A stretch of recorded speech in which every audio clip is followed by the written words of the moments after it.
ছিলেন একেবারে সাধারণ এক গ্রিল মিস্ত্রি। তবু রাত দিন খেটে কখনো ধার করা যন্ত্রপাতি নিয়ে টানা 7 বছর ধরে চালিয়েছেন অসংখ্য পরীক্ষা নিরীক্ষা। সেই একটানা জেদ আর পরিশ্রমের ফলেই তিনি বানিয়ে ফেলেছেন পরিবেশ দূষণমুক্ত এই 8 সিটের বাংলা ইজি বাইক, যেটি কোনো বৈদ্যুতিক চার্জ ছাড়াই অনায়াসে চলতে পারে সারা দিন পর্যন্ত। কারণ এর শক্তির উৎস হলো সূর্যের আলো। 600 ওয়াটের সোলার প্যানেল দিনভর আলো সংগ্রহ করে চার্জ দেয় 100 অ্যাম্পিয়ারের লিথিয়াম ব্যাটারিতে। সেই চার্জেই একটানা চলতে পারে ইজি বাইকটি।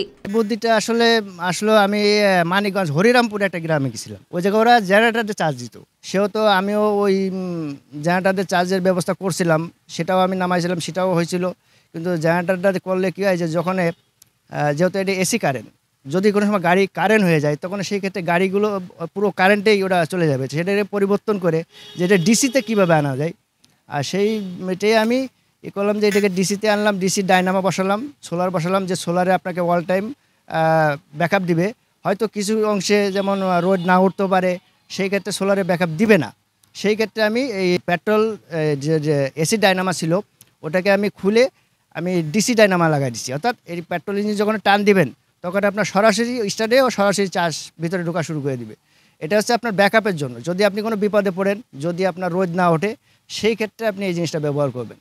কিন্তু এটুকুতেই শেষ নয়। মেঘলা আবহাওয়া, রাতের অন্ধকার বা চার্জ শেষ হয়ে গেলেও ইজি বাইকটি চলতে থাকে একই গতিতে, কারণ ব্যাকআপ হিসেবে যুক্ত আছে একটি ছোট্ট পেট্রোল ইঞ্জিন, যা ডিসি ডায়নামোর মাধ্যমে ব্যাটারিকে রিচার্জ করে চলার শক্তি যোগায় আবারও। ফলে যে কোনো পরিস্থিতিতেই ইজি বাইকটিকে দমিয়ে রাখা প্রায় অসম্ভব। গাড়িটা আবিষ্কার করছে বর্তমানে বিদ্যুতের যে অবস্থা, বিদ্যুৎ তো থাকেই না। আর এই গাড়িটা যদি চালু হয় তাহলে আমার মনে হয় বিদ্যুতের ঘাটতি অনেকটা সাশ্রয় হবে এবং পরিবেশ দূষণমুক্ত হয়ে যাবে। কাজে আমি মনে করি যে এই গাড়িটা সরকারের অনুমোদন দেওয়া দরকার এবং চালু হওয়া দরকার। এমনকি রাজুর দাবি, তার ব্যবহার করা লিথিয়াম ব্যাটারি সাধারণ ইজি বাইক ব্যাটারির তুলনায় অনেক বেশি কার্যক্ষম। যেখানে সাধারণ ইজি বাইক ব্যাটারি মাত্র 300 বার চার্জ আর রিচার্জে দুর্বল হয়ে পড়ে, সেখানে সোলার বা ডায়নামোর থেকে লিথিয়াম ব্যাটারি 3000 বার চার্জ নেওয়ার সক্ষমতাও রাখে। সেই সাথে 2 বছরের গ্যারান্টি, কম রক্ষণাবেক্ষণ ব্যয়, দীর্ঘস্থায়িত্ব ব্যবহারকারীর জন্য এটি বড় সুবিধা। রোদ বৃষ্টি ঝড়ে আপনার এটা তেমন কিছু হবে না। সোলার যেমন শিল পড়ে, তারা তো সেভাবে বানাইছে, শিল পড়লে ওটা ভাঙে না। আর লিথিয়াম ব্যাটারির আমরা যে 2 বছরের গ্যারান্টি দিয়েছি, এটা 5 বছর অনাসে যাবে। তার কারণে একটা লিথিয়াম ব্যাটারি আপনি 3000 বার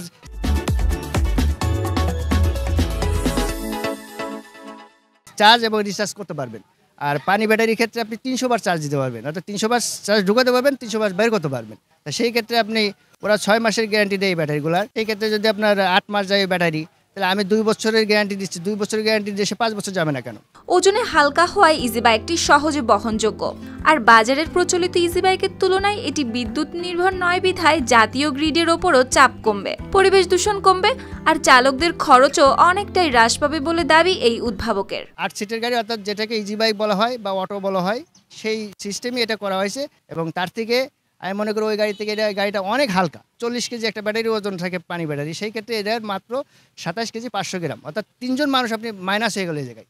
এবং এই নামার ভিতরে আমি চিন্তা করলাম যে যদি আমাদের বাংলাদেশে প্রত্যেকটা গ্রামে যদি আমরা একটা করে এই প্রযুক্তি দিতে পারি, আস্তে আস্তে এটা ব্যাপকভাবে হোক, সেই ক্ষেত্রে আমাদের যে দেশে যে কারেন্টের ঘাটতিগুলো আছে, আশা করি এটা জিরোই নেমে আসবে।